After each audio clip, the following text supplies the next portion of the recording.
نبی اکرم صلی اللہ علیہ وسلم نے غلام حضرت ابو ہریرہ رضی اللہ تعالی عنہ آپ فرماتے ہیں قال رسول اللہ صلی اللہ علیہ وسلم من لم يدع قول الزور والعمل به فليس لله حاجة في أن يدع طعامه وشرابه رواه البخاری۔ حضرت ابو ہریرہ رضی اللہ تعالیٰ عنہ راوی نے فرماتے ہیں کہ نبی کریم صلی اللہ علیہ وسلم نے ارشاد فرمایا کہ جو جھوٹیاں گلاں اور برے کام نہ چھڈے اس بابرکت مہینے دے اندر، جھوٹیاں گلاں بھی نہ چھڈے اور برے کام بھی نہ چھڈے تے اللہ تعالیٰ نو اس دے کھانا پانی چھڈن دی پرواہ نہیں ہے۔ جڑا بندہ اس بابرکت مہینے دے اندر انج بھی یہ چیزاں حرام نے، یاد رکھو یہ کام جڑے نے نا، جھوٹیاں گلاں کرنا، غیبت کرنا، تہمت لانا، فحاشائی گوئی اور برے کام جننے بھی نے یہ عام دنوں دے اندر بھی حرام نے اور رمضان دے اندر تے بدرجے اولا حرام نے۔ مثال کے طور تے انسان بندہ عام روٹین دے اندر پاکستان دے اندر رہندے ہویا عام دنوں دے اندر ایک گناہ کردا ہے نا، ایک گناہ لکھیا جائے۔ اگر چلا جائے مکہ معظمہ دے اندر خانہ کعبہ دے کولے اتھے ایک گناہ کرے گا تو 1,00,000 گناہ لکھیا جائے، اتھے جا کے ایک نیکی کرے گا تو 1,00,000 نیکی لکھی جائے گی۔ ایسے طرح یہ رمضان المبارک دا بھی بابرکت مہینہ جدو آ جاتا ہے اس دی نفل دا ثواب فرض برابر ہو جاتا ہے اور فرض دا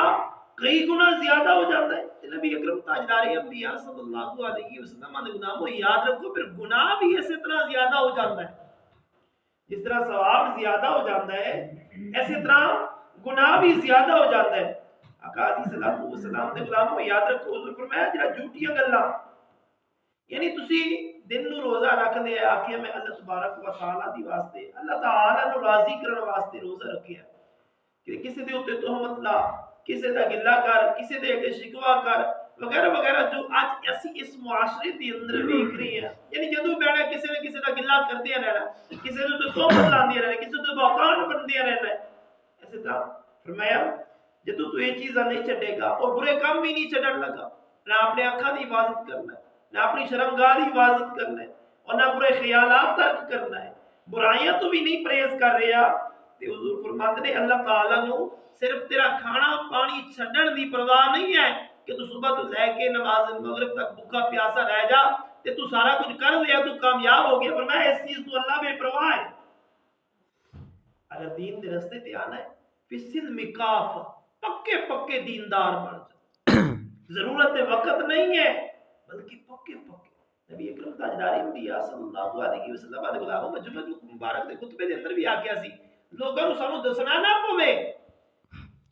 سانو دسنا نہ پوے لوگاں نو کہ اسی فلاں ساڈا فلاں عقیدہ ہے، اسی محب اہل بیت یا محب صحابہ، ساڈے کردار وچوں یہ چیزاں نظر آنیاں چاہیدیاں، زبان وچوں دسن دی ضرورت نہ پوے، سانو دور کو پتہ لگنا چاہیدا ہے، اوپر ویکھ کے آکھن کہ واقعی مسلمان نے نبی اکرم تاجدار انبیاء صلی اللہ علیہ وسلم دا کلمہ پڑھن والے نے۔ اے جس طرح حضور نے روزے دا حکم دیتا سی اے اسی طرح سارے روزے رکھدے نے اور روزے دے اندر کوئی فحاشائی کوئی برا کام، کوئی بے حیائی، کوئی جھوٹ، کوئی چغلی، کوئی فساد نہیں کرتے۔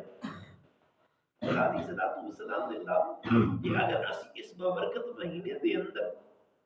اینا چیزاں نو ترک کر دیاں گے اللہ تبارک و تعالی دے کرم دے نال انشاءاللہ ساڈی عادت بن جائے گی، اسی اور مہینیاں دے اندر بھی انہاں برے فعلاں تو بچا گے۔ یا اگر اس برکت مہینے دا ادب و احترام اسی نہ کیتا، یاد رکھو حضور دے غلاموں یہ ظاہری طور تے اوتے مشکل محسوس ہوندا ہے، ایک بندے دی عادت بنی ہے غیبت کرن دی، ایک بندے دی عادت بنی ہے گالی گلوچ دین دی، اون دے واسطے تھوڑا مشکل ہوے گا، لیکن اگر اس چیز دے اوپر عمل پیرا ہوے گا، شریعت محمد مصطفیٰ صلی اللہ علیہ وسلم دے احکام نو پہچانے گا کہ اللہ اور اس کے رسول نے حکم جو فرما دیتا ہے اگرچہ میری طبیعت دے خلاف ہے یا میری طبیعت دے عین مطابق ہے، یقیناً اس چیز دا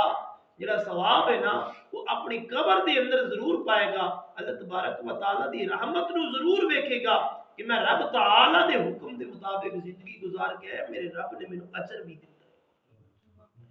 لہٰذا حضور دے غلاموں، آقا علیہ الصلوۃ والسلام نے کہ ارشاد فرمایا کہ اگر جھوٹ، غیبت، چغلخوری، بدتمیزی، بے حیائی، فحاشائی اے برے بھڑے کم نہ چھڈے نا تے اللہ تعالی نو اس چیز دی پرواہ نہیں ہے کہ صبح صادق تو لے کے مغرب تک بھوکا پیاسا رہ جاوے۔ اللہ تعالی نو انہاں چیزاں دی ہرگز ضرورت نہیں ہے، بلکہ روزہ یہی ہے کہ صبح تو لے کے صبح صادق تو لے کے نماز مغرب تک بھوکا پیاسا بھی رہے، خواہشات کو بھی کنٹرول کرے، جھوٹ بھی چھڑ دے، غیبت بھی چھڑ دے، گالی گلوچ دینا بھی چھڑ دے، اور بھی جڑے برے کام نے انہاں تمام تو پرہیز کرے، پھر ہی کامیاب روزہ ہوئے گا۔ دعائے اللہ تعالیٰ تو انہوں میں اسی سارے عمل پیرا ہون دی توفیق عطا فرمائے۔ وما علینا الا البلاغ۔